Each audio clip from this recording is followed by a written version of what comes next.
Fala galera, tá começando mais um podcast Andando com o Mestre. E hoje eu tenho a honra de receber aqui no nosso estúdio de gravação Wagner Luiz, um grande amigo que Deus me concedeu nessa caminhada aí. E é uma honra poder te receber aqui, mano, nessa nossa nova empreitada do Andando com o Mestre. Amém, Rickson. O prazer é todo meu. Espero que Deus fale muito com a gente aqui nessa manhã, seja um conteúdo edificante, que a gente possa sair daqui com o nosso coração aquecido com a presença de Deus. Amém, mano. E quero te entregar aqui um presente aqui, né? A nossa caneca Andando com o Mestre. Eita, maravilha. Isso aí é um presente para todos aqueles que vierem aqui no nosso podcast Andando com o Mestre, que é para gravar aí essa nova etapa que Deus tem lançado aí nas nossas vidas, esse desafio. Obrigado, meu irmão. Para quem gosta de café, né? Para quem não sabe, eu sou um viciado em café. Isso daqui é um dos meus melhores presentes que eu podia ganhar. Não é como troca, mas eu também trouxe um presente para poder te dar. É um livro que a gente tem estudado e trabalhado lá na nossa comunidade, que fala sobre plantação e revitalização de igreja. Você que está envolvido nessa... Que bênção, mano. Empreitada aí de plantação, desenvolvimento da igreja. Que o Senhor te abençoe muito com essa leitura aí. Que bênção, né? Igreja, plantação e revitalização. Escola de líderes. Uma bênção, mano. Vou ler sim, com toda certeza. Obrigado aí pelo presente. Tamo que junto. Deus abençoe. E, mano, para começar aqui nossa conversa, é uma pergunta aqui que eu faço e quero fazer para todas aquelas pessoas que vierem aqui no nosso podcast gravar conosco. Falar um pouquinho sobre como foi esse início de caminhada andando com o Mestre. Conta aí para nós um pouquinho como foi esse início. Você nasceu num lar cristão ou você veio e depois a se converter, sua família? Como que foi esse início de caminhada aí, de jornada? Bacana, Rickson. Cara, então, eu sou filho de pais batistas, então, desde a minha tenra idade, né, como o Timóteo, né, a Bíblia fala que a sua avó e a sua mãe, elas eram evangélicos, né, criados, né, na presença de Deus. Eu também fui, mas eu era uma pessoa que eu tinha muita dificuldade com a compreensão das Escrituras. Então, me lembro de eu ir, né, forçado ali pela minha mãe na escola dominical. Acorda, né, você tem que ir no culto. E eu ficava lá pensando, meu Deus do céu, o que é que eu estou fazendo aqui, né? E eu tinha muita dificuldade de compreender o evangelho em si. Mas eu me lembro que, mais ou menos nos meus 18 anos de idade, mesmo com frequentando a igreja, né, me relacionando com o culto de forma pública, mas eu tive uma experiência num acampamento da igreja na qual sou parte hoje, que eu ouvi algumas pessoas falando e aquilo soou de uma forma diferente. A impressão que eu tenho é que Deus ele abriu o meu entendimento mesmo para poder compreender a palavra. Eu acredito que aquele momento, né, aos meus 18 anos de idade, foi onde eu realmente tive uma compreensão da grandeza da obra redentiva de Jesus e daquele dia em diante a minha vida começou a ser transformada. Eu acho que foi isso. Legal, cara, que bacana ouvir isso, porque eu tenho alguns amigos, várias pessoas que eu conheço, que muitas das vezes estão ali na igreja, né, fazem parte da igreja, vão à igreja, participam ali do culto, mas na verdade ainda não tiveram esse encontro com Jesus, né? Sim. Não começaram a andar com o Mestre de fato e de verdade. E é preciso que todos tenham esse encontro de fato de verdade com Jesus, que haja esse encontro com o Espírito Santo, né? Essa transformação. Sim, infelizmente hoje a gente vive numa geração, principalmente no Brasil, onde o número de evangélicos é imenso, né? Hoje é a segunda religião maior no Brasil, né? Atrás apenas aí do catolicismo, e ainda assim se superando cada dia mais. Só que a gente vê uma incongruência entre aquilo que se diz ser, né, o nome, o título, o rótulo evangélico e a prática cristã, né, bíblica verdadeira. Então eu me encontrei nesse lugar, né? Eu tinha o título de evangélico, né? Era zoado como evangélico, ia para a escola e tinha atitudes, né, de entre aspas crente, mas a minha vida tanto secreta, né, às vezes quanto pública no que eu falava, pensava e agia, não refletia o que Jesus era. Então isso daí é algo que infelizmente é muito comum essa diferença entre aquilo que se diz ser e aquilo que se é de verdade. É verdade. E eu creio assim que essa história ela vai muito de encontro com a história de Pedro, né? Andou com Jesus ali bastante tempo, comia com Jesus, estava ali todo o tempo com Jesus, mas na hora que chegou a hora de falar assim, agora é a hora que o bicho vai pegar, né? Pedro, ele negou ali Jesus 3 vezes, saiu. Sim. Mas naquele momento também foi o momento em que Jesus teve um encontro de fato com ele. Sim. Que verdadeiramente ele reconheceu quem era Jesus e ele teve ali um encontro e depois Pedro veio a pegar ali em Atos, do capítulo 2, e uma multidão de mais de 3.000 pessoas se converte ao Senhor, né? E falando desse encontro, você lembra assim como que foi esse encontro, seu encontro com Jesus, como que foi esse momento em que você teve esse encontro com Jesus e você falou assim, cara, a partir daqui eu não posso mais ser o mesmo? Eu me lembro sim, que foi nesse acampamento que eu citei e estava tendo uma fila para que as pessoas pudessem receber oração. E eu me lembro que eu vinha de um momento assim bastante complicado, né? Eu estava confuso com um monte de coisa. Foi uma época que eu estava prestando vestibular. Então eu já estava ali 1 ano e meio num cursinho, tentando passar e não conseguia. E aquela crise existencial, né? Do que eu vou ser, o que eu vou fazer, né? Por que eu estou aqui? E eu me lembro que eu via muitas pessoas indo, recebendo oração. E eu, por ser de tradição batista, né? Eu via algumas sendo cheias ali do Espírito Santo caindo no chão, né? Outras chorando. E eu falava, meu Deus do céu, né? O que está acontecendo? Mas me parece que é bom, né? Então, infelizmente, o ser humano, por ele ser muito experimental, ele está mais, às vezes, atrás de uma experiência do que, de fato, uma transformação. E assim foi comigo, né? Uhum. Eu fui ali no intuito de receber um toque e, de repente, todas as minhas angústias existenciais passaram, né? Eu nunca imaginei que aquilo ali seria o início de uma trajetória que o Senhor estava me encontrando para que eu pudesse andar verdadeiramente com Ele. Então, eu fui naquela fila de oração e eu recebi a oração do Luiz Siquete. Beijo, Luiz. E, cara, naquele dia o Senhor falou coisas muito profundas no meu coração, que marcaram a minha trajetória, que tinha a ver com aquilo que eu era e com aquilo que eu iria fazer no decorrer dos meus anos. E foi naquele momento que eu fui cheio do Espírito Santo, né? Manifestei o dom de línguas, comecei a falar em línguas e ter experiências mais com os dons do Espírito. E eu acho que aquele ato ali foi um marco assim da minha trajetória mais madura com o Senhor. De fato, o momento que você realmente teve um encontro com Jesus e aquilo ali mudou a sua vida, né? Bacana, cara. E, Wagner, eu vejo assim, Deus tem se movido muito na sua vida através assim do ensino de mestre, né, do chamado de mestre para ensinar as pessoas.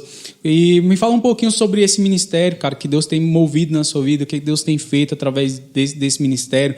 Depois desse encontro com Jesus, como que foi essa caminhada até esse momento de você se encontrar nesse ministério, que é o ministério de mestre? Bacana, Rickson.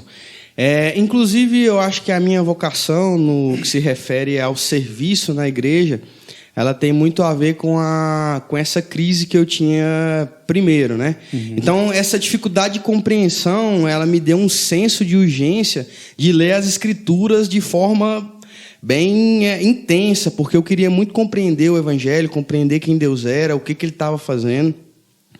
E então eu percebi que hoje, por exemplo, eu estava lendo uma pesquisa esses dias que diz que 8% dos pastores evangélicos, do que os evangélicos já leram a Bíblia toda.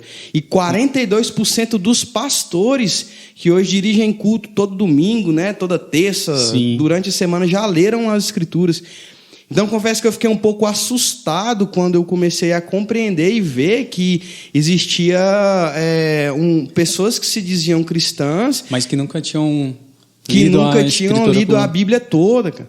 E por isso que a gente vê esse samba do crioulo doido, né, que é a igreja evangélica hoje, né, uma dificuldade de compreensão, e não só de compreensão, mas de fala, do tanto de coisa errada que tem. Então eu comecei essa empreitada com esse...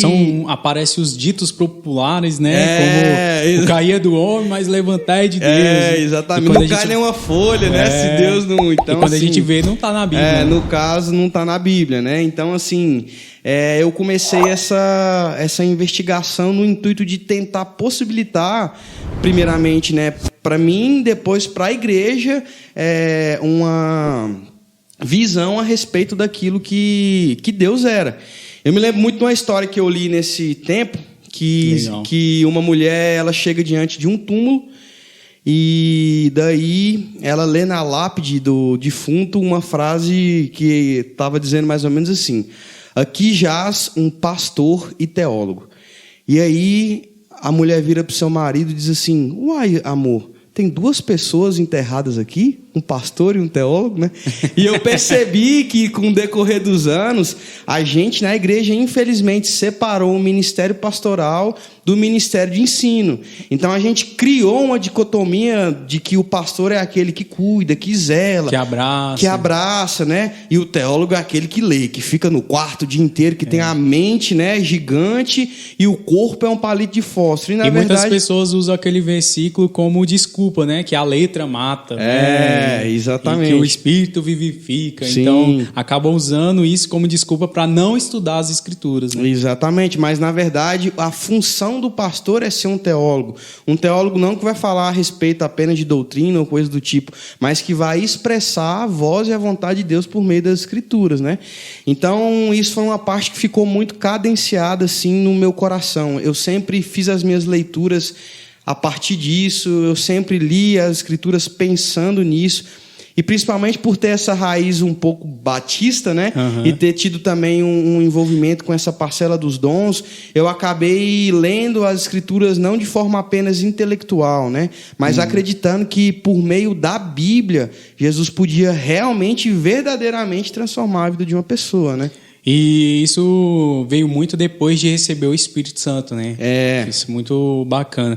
Cara, e você me falando isso, eu li o livro a respeito da história de Calvino, e eu confesso que eu fiquei muito impactado com esse livro. Sim. Né? Muito impactado com esse livro. Por quê? Porque Calvino ele chegava a pregar 5, 6 vezes por dia. E ele não pregava uma pregação falando assim: venha hoje receber as bênçãos do Senhor, ou hoje Deus tem um milagre. Não, ele pregava a palavra contínua. Ele pregava ali, por exemplo, 1 Coríntios capítulo 1, pregava sobre o capítulo 1, e depois ele pregava sobre o capítulo 2, sobre o capítulo 3, sobre o capítulo 4, e consecutivamente. E isso era algo muito, muito, muito assim, que me marcou assim, na pregação de Calvino. E Calvino ele foi um das pessoas que ele revolucionou ali o seu estado ali, o lugar onde ele estava. Sim. Ele é um dos reformadores, né? Isso. E ele não só impactou a sua geração, como as gerações futuras, mas ele impactou uma cidade, um país. Isso. Né? Que é onde ele estava, lá em Genebra, né? Genebra era considerado como o esgoto, na época dele, sim, o esgoto ali da Europa, daquela sociedade, daquele lugar. E quando ele começou a pregar a palavra de Deus, e não só influenciar as pessoas que iam à igreja, mas a sociedade como um todo, tudo ali começou a mudar ali naquela cidade. E hoje Genebra é uma das cidades mais ricas do mundo, né? É uma das cidades mais ricas do mundo. E algo muito interessante sobre isso, eu li uma história falando sobre o chocolate. Por que o chocolate suíço é o melhor do mundo? Olha só. Por que o chocolate suíço é o melhor do mundo? Porque quando Calvino ele começou a pregar ali para aquelas pessoas, quando Calvino começou a ministrar ali para aquelas pessoas, o que aconteceu? As pessoas começaram a olhar assim: cara, eu tenho que fazer o melhor e o melhor para Deus, então vou fazer o melhor chocolate. Exatamente. E a partir daquilo ali se tornou o melhor chocolate do mundo. O cerne da reforma protestante, né, na verdade, não eram 5 solas, né? Eram 4, né? O sola fé, somente pela graça, né? Só a escritura e só a Deus glória, né? E foi o Calvino que implementou depois, né? Então, assim, a visão da teologia, a visão calvinista, né? ela não é uma visão que ela fala somente ali da parte da salvação, mas ela é uma visão que ela trouxe uma compreensão a respeito do que a Bíblia diz, né? Eu gosto muito daquele texto que Jesus ele fala, que ele está caminhando ali, né, em Lucas 24 com os discípulos, ele fala assim, cara, como que vocês se tornaram tardios para entender aquilo que foi dito em Moisés, nos Salmos e nos profetas, porque toda a narrativa bíblica, ela traduz para nós uma forma de enxergar o mundo, né? A fé não é só para que a gente creia, a fé é uma forma de enxergar, né? Por isso que o apóstolo Paulo diz que nós não nos guiamos por vista, mas por fé. Ou seja, a fé é uma forma de enxergar o mundo, e as escrituras é a nossa base para poder enxergar a vida. Então, inclusive, essa desassociação que a gente estava falando em relação à igreja e às práticas, ela se dá porque a gente viveu uma fé muito transcendental para poder alcançar o inalcançável, e a gente não conseguiu traduzir essa fé para a dona de casa, né, para a pessoa que está trabalhando hoje num sábado de manhã, né, com a sua criança, talvez ali chorando do seu lado. Por quê? Porque fé se tornou sinônimo de ir à igreja, mas a gente não consegue traduzir isso para a segunda, para a terça, para a quarta-feira, né? Então, para todos os momentos, né? Para todos os momentos da vida. Ou seja, a fé não se tem só no domingo, né? A fé é uma plataforma para viver a vida, né? Exatamente. Nós vivemos pela fé, né? É o lema da reforma, né? O justo viverá pela fé, né? E é praticamente a base do livro de Romanos, né? Exatamente. O livro de Romanos vai falar sobre fé o tempo todo. Todo o tempo você vai ver o apóstolo Paulo falando, né, que nós vamos viver pela fé, que pela fé e pela fé. Sim. E sempre vai ser pela fé, né? E a palavra também vai nos dizer que sem fé é impossível agradar a Deus. Infelizmente, falando do jargão também, né? A gente tem aquele jargão do tipo, cara, como que você está vivendo? Eu estou vivendo pela fé, né? Então quer dizer que quem está trabalhando não está vivendo pela fé, né? Não, pelo contrário, né? A gente está vivendo pela fé, e porque vivemos pela fé, trabalhamos, né? Exatamente. Na certeza de que a fé que a gente trabalha vai produzir para nós um recurso, né? Então viver pela fé também se tornou um sinônimo de gente desocupada. E que Deus está trazendo, né, esse trabalho, né? Exatamente. Também é pela, né, fé. Claro, que Deus está provendo esse trabalho também para nós. Exatamente, né? É isso aí. Legal, cara, bacana demais. Isso que Deus tem se movido, né, nas nossas vidas, no nosso coração, para que nós possamos nos mover nisso, ensinar a palavra de Deus, ensinar a palavra do Senhor, né? E, cara, bacana saber que você tá ali com o Lucas, né, nesse novo projeto que Deus tem colocado na vida de vocês. Ali na tenda, né? A Isso. Tenda do encontro, aí, glória. Amém. Cara, me fala um pouquinho aí sobre esse projeto e como tem sido ali o mover do Senhor, né? Através da sua vida ali nesse projeto da tenda que o Senhor tem colocado na vida de vocês ali. Bacana. A tenda, na verdade, ela é uma expressão de um sonho, né? Eu posso dizer assim, que o Senhor plantou no nosso coração há mais de 10 anos. A gente estava conversando esses dias e a gente percebeu que já tem mais de 10 anos que a gente fala sobre isso, né? Então, não só eu e o Lucas, mas inclusive o Raul também é parte dessas conversas, e a gente sempre sonhou num lugar onde a gente pudesse experimentar a presença de Deus e ter instrução por meio da palavra, né? Então, há algum tempo a gente vem pensando sobre isso, sonhando, escrevendo, orando, pedindo a Deus que nos desse uma oportunidade para poder expressar aquilo que Ele estava gerando no nosso coração. E há alguns anos Deus começou a fazer isso, e nós hoje estamos com um grupo de cerca de 16 a 18 irmãos, não me lembro ao certo, que estão envolvidos em um trabalho de plantação de igreja, onde a gente está fundamentado em alguns pilares. O primeiro, que é o ensino da palavra. O segundo, que é a oração. Nós acreditamos que Deus quer avivar a terra, quer mudar uma região geográfica por meio do envio de uma forma mais palpável do seu Espírito. E Ele vai fazer isso por meio da oração. Sim. E nós estamos também pautados na adoração, que tem a ver com a música em específico agora. Ou seja, nós estamos juntando o ensino da palavra, a oração na sala de oração e a música no intuito de preparar um lugar para que a presença de Deus ela possa se manifestar entre nós. Me lembro muito daquele texto de 1 Coríntios capítulo 14, que o apóstolo Paulo diz, né, que quando a gente estivesse na nossa reunião e estivesse um lugar onde a profecia estivesse sendo dada, né? A profecia no sentido de a palavra de Deus sendo expressa, a oração e a música, as pessoas iriam entrar naquele lugar e iriam dizer verdadeiramente Deus está no meio de vocês, né? Então esse é o nosso intuito, esse é o nosso fascínio, né? É caminhar para um lugar onde as pessoas entrem em nós mesmos, né? A gente possa olhar e falar assim, cara, verdadeiramente Deus está aqui. Isso é a tenda, né? É um lugar onde a gente está buscando cultivar uma habitação para que Deus possa estar. Glória a Deus por isso, Wagner. E assim, eu vejo que, na verdade, aquilo que Deus ele já vem se movendo há algum tempo, né? Através de outras pessoas que ele levantou, através de outros profetas, outros mestres, outros apóstolos, né? Outros evangelistas, ela vem sendo contínua. E hoje tem levantado aí no coração de vocês esse desejo, essa vontade. E você falando sobre isso, sobre esse ministério, e o Ministério de Música e da Palavra, eu acho bastante interessante. Eu estava ouvindo o documentário sobre o Billy Graham, um dos maiores evangelistas, né, do nosso tempo, do nosso século.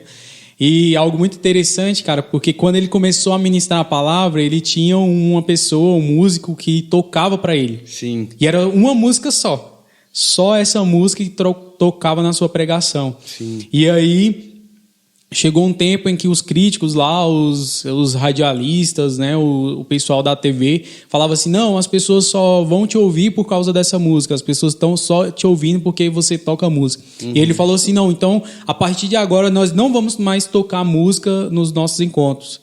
E Billy Graham era um pregador que lotava estádios, ele revolucionou realmente o evangelismo, através né? do evangelismo, a palavra de Deus conseguiu entrar em lugares que muitas pessoas não conseguiram, né? Como nos países comunistas, né? Na China, na Rússia, em outros países comunistas, ele conseguia levar a palavra de Deus. Algo que era muito interessante da passagem assim, da vida do Billy Graham é que ele lotava igrejas católicas, cara, na Rússia, para pregar a palavra de Deus, porque não podia fazer um movimento público. Sim. Tinha que ser meio que escondido, e os padres abriam as portas para que as igrejas da Rússia ele pudesse pregar. Mas voltando pro parte do louvor. Então ele falou assim que naquele tempo ele não ia mais tocar música nas suas pregações. E ele ficou durante 3 meses sem tocar nenhuma música. E mesmo assim, as pessoas continuavam indo e se arrependendo e eram tocados pelo poder do Espírito Santo de Deus somente com a palavra. Então isso é muito, muito, muito bacana. Assim. E eu vejo isso, Deus movendo através da vida de vocês nesse mesmo ministério, de levar a palavra, de levar a oração. Né? Eu estou até lendo um livro aqui, Homens de Oração. Quero recomendar para vocês, depois estarem lendo também. Esse livro é muito interessante, fala sobre os nossos pais da fé, Abraão, Isaac, Jacó, Moisés, Davi, pessoas que realmente eram devotas à oração e que o fundamento deles era a oração, não tinha outra coisa, era orar e falar com Deus, até porque naquele tempo não existia Bíblia ainda, né? Sim. Da forma como a gente tem hoje. Então, o que eles tinham era voltado para falar com o Pai, através da oração. É do Edward Boulnes. Então, se você quiser ler, procure esse livro aí, Homens de Oração, um livro poderoso, que vai falar exatamente sobre oração. E, Wagner, algo muito interessante, né? Já ouvi você falando muitas vezes que você gosta desse lugar, do lugar secreto, né? De realmente se cumprir a palavra de Deus ali. Entra pro teu quarto, fecha a porta, que o teu pai que te vê secreto, né? Me fala um pouquinho sobre essa experiência. Se você teve você lembra alguma experiência assim que realmente marcou sua vida nesse momento no lugar secreto aí? Sim, bacana. Então, né, para quem não sabe, talvez o Rickson falando um pouco assim da questão do mestre do ensino, mas o primeiro livro que eu li inteiro, por incrível que pareça, né, foi aos meus 18 anos de idade. Ou seja, eu não era um cara muito dado à leitura ou às práticas espirituais de oração e jejum e etc. Mas, como eu disse, depois desse meu encontro, eu tentei sempre cultivar um lugar intencional mesmo, de oração, leitura, né, e jejum. Então, essa parte do lugar secreto, ela é meio que negociável para mim, né? É muito interessante que lá em casa, quando eu estou alguns tempos assim, muito focado no trabalho ou com a minha mente dispersa, a minha esposa logo vira para mim e fala assim, vai orar, né? Vai ler a Bíblia, porque ela sabe que isso é mais do que uma prática religiosa, mas é uma parte que compõe o meu ser, exatamente, né? Que me fortalece, né? O homem interior. Então, eu acho que uma das experiências mais fortes que eu tive nesse lugar foi quando o Senhor disse a respeito daquilo que eu iria fazer na igreja, né? Eu me lembro que eu estava lendo um texto de Mateus que a Bíblia diz que Jesus estava caminhando e ele encontrou com uns dos discípulos que eles estavam lançando as redes, né? Ele caminha mais um pouco e depois ele encontra com outros discípulos que ele chama e que eles estavam preparando as redes, né? E eu sentia que o Senhor falava para mim que eu não seria aquele que talvez estaria muito em evidência, lançando redes, fazendo um monte de coisa, mas que eu iria servir para que pudesse preparar as redes para aqueles que iriam lançar. Que bacana, cara. Então, essa foi uma palavra que depois eu ouvi ela também, de outras pessoas, né, e de outras maneiras, mas que foi como se fosse um selo daquilo que eu iria verdadeiramente fazer. Então eu descansei o meu coração, né, e eu pensei, cara, eu nasci para poder fazer isso mesmo, né? Preparar redes, fundamentar um lugar na palavra, né, na relação, para que outras pessoas talvez possam ir, né? Engraçado você falando do Billy Graham, né, mas eu queria te perguntar, você sabe quem foi o pastor dele? Cara, eu ouvi lá mas eu não me lembro o nome do pastor dele. Sim, então é normal isso, na verdade. Quem foi o pastor do Calvino, né? Do Spurgeon, né? Exatamente. Então, geralmente, a gente vê pessoas que lançam as redes, né? Que aparecem, exatamente. Mas aqueles que prepararam um lugar para que essas pessoas pudessem ir fazer o que estavam fazendo, a gente geralmente não sabe. Então, acho que essa foi a parcela que Deus mais ministrou comigo nesse lugar secreto, sabe? Um lugar de vocação mesmo para preparar redes, né? Para treinar pessoas e enviar elas para a missão que Deus tem. Glória a Deus. Cara, e deixa eu te perguntar assim, você acredita que, na verdade, esse dom que você tem hoje, né? Que eu creio que foi que veio de Deus, que Deus te deu, de ensino, assim, é algo que já nasceu com você ou foi algo que foi desenvolvido? Porque, por exemplo, na história do Billy Graham, ele era um vendedor. Sim. Né? E aí, ele veio, né, se converteu, aceitou Jesus e tal. Sua família já era cristã, mas ele teve esse encontro também com Deus, né? E depois que ele teve esse encontro com Deus, ele falou assim, cara, eu sou um bom vendedor. Eu sou um bom vendedor e consigo convencer as pessoas. E aí, através disso, ele mergulhou na palavra e em conhecimento e procurou conhecer. E isso era algo que ele já tinha essa habilidade, só que ele precisou, claro, com certeza, desenvolver isso. Você acredita que isso é algo que nasce conosco? Deus nos dá a cada um dom, por exemplo... Às vezes eu tenho o dom de falar, meu chamado é evangelista, né? Eu sou um evangelista. Nato. Eu tenho convicção disso, que eu sou um evangelista. Eu nasci para ser um pastor, às vezes local, né? Ou para ser mestre como você. Mas eu tenho isso, mas é algo que já nasceu em mim. Eu tenho isso, sabe? De conversar com as pessoas, de ter essa facilidade de gerar amizade, de gerar relacionamentos. E você acredita assim que isso é algo que nasce em nós? Sim, cara, eu tenho pensado um pouco sobre isso, inclusive essa semana, e é muito interessante quando você vê o apóstolo Paulo falando lá para os filipenses, né? Ele fala assim para o pessoal de Filipos, cara, desenvolvam a sua salvação, né? O conselho do Pedro, por exemplo, em 1 Pedro 3,18, né? Cresçam na graça e no conhecimento do Senhor Jesus Cristo, né? Então, o Paulo diz em Efésios que a gente deve crescer para que a gente possa atingir uma estatura de varão perfeito.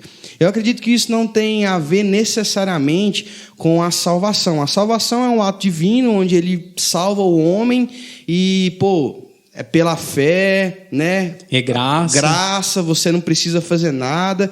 Mas se a gente morresse, né, logo após a salvação e fosse para o céu, né, tocar harpinha, andar de nuvem, estava tranquilo. Mas a gente continua a nossa vida e a nossa trajetória terrena, né? Exatamente. Então Deus precisa, né, e é do intuito dele formar um quem em nós, né? Deus está formando uma pessoa, a imagem do seu filho na sua igreja, né? Sim. Então, isso tem muito a ver com as nossas vocações, né? Seja aquilo que o apóstolo Paulo fala em Romanos 12, né? Dons de administrar, né? De servir, de ensinar, ou em homens dons, né? Que vão servir à comunidade, né? Apóstolos, profetas, evangelistas e mestres.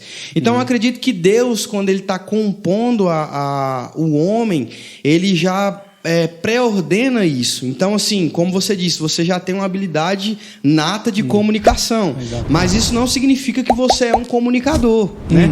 Então, assim, para pensar em Jeremias, né? Desde o profeta, desde o ventre eu te elegi profeta e tal. E lá em Jeremias, no capítulo 23, ele diz: Senhor, tu me iludiste, iludido estou, né? É como se Deus tivesse, entre aspas, mentido para Jeremias. Por quê? Porque aquilo que ele disse não havia ainda sido cumprido na vida do cara, porque existia um processo de aperfeiçoamento, né? A própria Bíblia diz em Hebreus 5, no versículo 7, que embora sendo filho, Jesus aprendeu obediência por meio daquilo que sofreu. Ou seja, o processo formativo, ele é natural da vida cristã. Então, eu acredito que existe uma predisposição onde Deus implanta isso no coração do homem, mas existe um desenvolvimento que ele é parte do que o homem precisa fazer. Então, por exemplo, comigo, cara, quando eu entendi isso, o que eu fiz? Comprei umas 5 Bíblias de versão diferente, né? Fui comprar umas teologias sistemáticas e fui ler, cara. Confesso que teve dias que não entendia nada, falava, meu Deus, o que é isso? Eu me lembro de ler livros de, tipo assim, 200 páginas que eu chegava no fim e eu tinha assimilado 10% do que o livro tinha falado. Mas eu fui ali treinando a minha mente. A própria maturidade cristã, né? O autor de Hebreus fala que o maduro é aquele que, pela prática constante, se torna apto para discernir o bem e o mal, né? Então, é um exercício constante daquilo que Deus chama para fazer. E não tem como, assim, você... por exemplo, se a gente não desenvolver isso, você fica parado ali no tempo, né? Sim. Quer dizer, Deus te deu uma promessa, Deus te deu um dom, mas você precisa desenvolver isso e aprender novas práticas, novas formas de usar esse dom. Na verdade, eu creio que nessa caminhada a gente vai aprendendo novas formas de usar esse dom. Exatamente. O Pedro fala um pouco disso também, né? Em 2 Pedro, a Bíblia fala assim: acrescente à sua fé a virtude a temperança é o amor fraternal. E ele, no fim, fala assim: para que não aconteça que vocês, no pleno conhecimento do nosso Senhor Jesus Cristo, se torne inoperante. Ora, como é possível alguém, né, conhecendo Jesus, se tornar inoperante, né? É porque não praticou aquilo que havia conhecido. E isso, infelizmente, é um desafio do ministério de ensino. Porque é um cara que tem a mente muito grande. O próprio Calvino, né? O amigo dele falou, cara, que Deus amaldiçoe o seu descanso, né? Se você ficar aí, não vir para Genebra, né? Para poder ajudar a gente aqui. Porque o cara quer, às vezes, encher a cabeça dele de informação e não quer praticar, não quer treinar isso com a comunidade. Né? Exatamente, entendeu? Tudo que Deus nos dá é por causa da sua igreja, do próximo, né? Não é para que a gente saiba os versículos de cor. Né? Exatamente. Deus não está interessado em pessoas que sabem as referências, né? Que tem as citações dos livros. Está interessado em pessoas que conseguem traduzir isso em amor e vivência com o próximo. E é bacana você falando isso, porque Paulo também vai dizer, né? Eu conheço Jesus, mas eu prossigo em conhecê-lo. Quer dizer que isso vai ser até a eternidade, até Jesus voltar para nós vamos continuar prosseguindo em conhecer Jesus. Nunca vai ser o suficiente, né? Não. Vamos dizer assim que todas as vezes que a gente lê a Bíblia, a gente vai aprender algo. A gente vai aprender algo novo, algo diferente, algo que Deus vai falar novamente ao nosso coração. Em um tempo diferente, uma forma diferente. E algo muito bacana sobre isso é porque nós também vamos ver, por exemplo, o rei Davi, ele vai se desenvolver. Deus tinha chamado ele para ser o guerreiro ali, lutar pelo povo. E como que ele começa? Matando um urso. Sim. Depois matando um leão. Aí depois evolui, mata um gigante. Depois mata 100 homens, depois 1000 e aí por diante. Então você vê que é um processo em que Davi nasceu guerreiro? Não, mas ele já tinha isso em si, mas ele vai se desenvolvendo conforme, né, Deus vai chamando ele, conforme Deus vai o aperfeiçoando. E onde ele começa? Lá na sua casa, defendendo ali as ovelhas do seu pai e tudo mais. Tudo que nasce grande é monstro, né? Deus trabalha com semente, né? O reino de Deus é semelhante, né? Um grão, né?